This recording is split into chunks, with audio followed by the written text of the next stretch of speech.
Power rangers in space के पिछले episode में हमने देखा कि कैसे डार्क स्पेक्टर डार्कोंडा के हाथों खत्म हो चुका है और अब एविल फोर्स की जो नई क्वीन है, जो नई सुप्रीम लीडर है, वो है रेड रेंजर की बहन एस्ट्रोनोमा। फाइनल चैप्टर की कहानी आगे बढ़ती है हमारे सभी पृथ्वीवासियों से। सभी पृथ्वीवासियों को ऐसा लगता है कि एस्ट्रोनोमा ने सभी रेंजर्स को खत्म कर दिया है और साथ ही उनकी उम्मीदें भी। पर कुछ अभी भी ऐसे लोग हैं जिन्हें ये लगता है कि स्पेस रेंजर्स अभी भी जिंदा हैं। आगे फिर हमें देखने को मिलता है कि रेंजर्स एविल फोर्सेस के अटैक्स को टैकल करके जिंदा बचे हुए हैं। जहां भले ही रेंजर्स अभी कमजोर थे, उनके पास कोई प्लान नहीं था, पूरी ब्रह्मांड में क्या चल रहा है उसकी खबर नहीं थी, पर जो उनके पास था वो था हिम्मत और थोड़ी बहुत उम्मीद।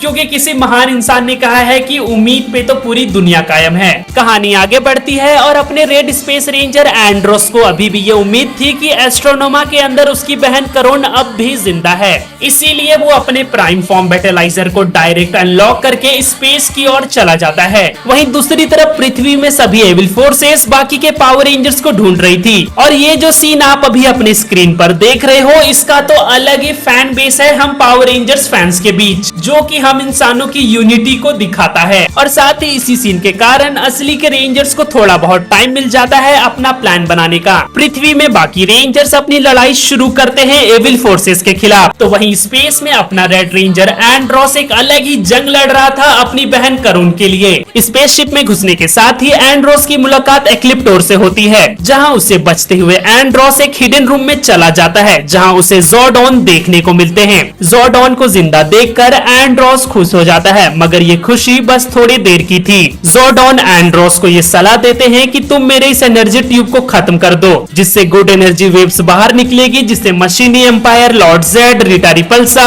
डिबेटॉक्स, एक्लिप्टोर जैसे सभी एविल फोर्सेस खत्म हो जाएंगे और उसी के साथ ही मैं भी खत्म हो जाऊंगा। इस बात को सुनकर एंड्रोस तो पहले मना करता है, मगर जब सिचुएशन बहुत ही एस्केलेट हो जाती है तब वो इन दी एंड अपने जिंदगी का सबसे मुश्किल फैसला लेता है। एंड्रोस जैसे ही अपने स्वॉर्ड से ज़ोर्डॉन की एनर्जी ट्यूब पर अटैक करता है, उससे एक तेज रोशनी बाहर निकलती है, जिससे पूरे यूनिवर्स में पूरी एविल फोर्सेस का नामो निशान मिट जाता है। कहानी के अंत में अपना रेड स्पेस रेंजर एंड्रोस अपने बाकी के पावर रेंजर्स के पास आ जाता है। ज़ोर्डॉन की गुड एनर्जी वेव के कारण एस्ट्रोनोमा भी अब वापस अच्छी इंसान बन चुकी थी और इन फ्यूचर एपिसोड में हमें करोन का एक रिडेम्पशन आर्क भी देखने को मिलेगा। लॉस्ट गैलेक्सी रेंजर्स में तुम्हारी बात कर रहा हूँ। Thanks for watching. सेहत का ध्यान रखो।